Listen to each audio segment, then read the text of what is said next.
Next one is Godowns in Tally. We can maintain Godowns in Tally.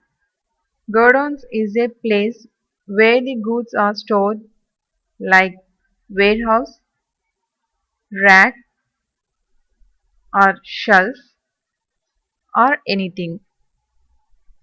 It is a separate area to store the goods.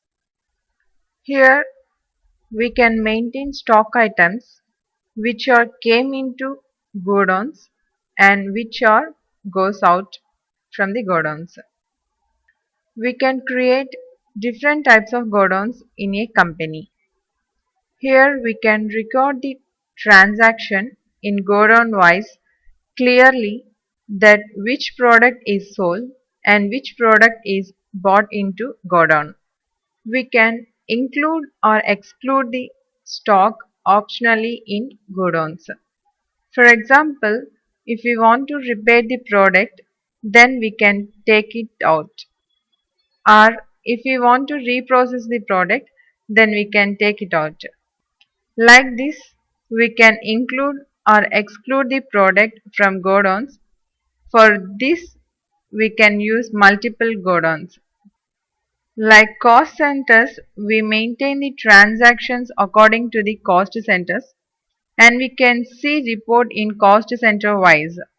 In same way, we can also maintain the product details in godown wise.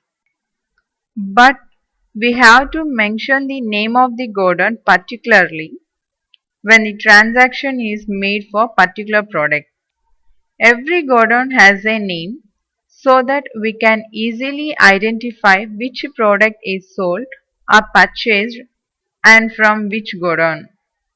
Next one is currencies in Tally. Here we can create multiple currencies and we can maintain it.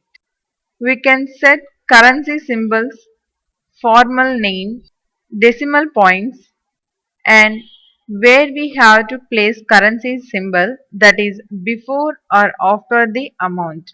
Normally, every company has a basic currency according to the country and the transactions are made based on the basic currency. But in multinational company, they have branches in worldwide, so they have to maintain different types of currencies. At that time, we can create and maintain the multiple currency in Tally. You can also enter daily buying and selling rate on the basis of which the foreign currency transaction value is converted to base currency. Like this, we can maintain multi-currencies in Tally. Next one is tracking number in Tally. It will useful when we prepare inventory and accounting transactions separately. Tracking number is used to identify the linking of transaction of stock item with or without corresponding accounting entries and tracks the link subsequently. Through tracking number, we can affect inventory and accounting transaction in any order and we can also link them.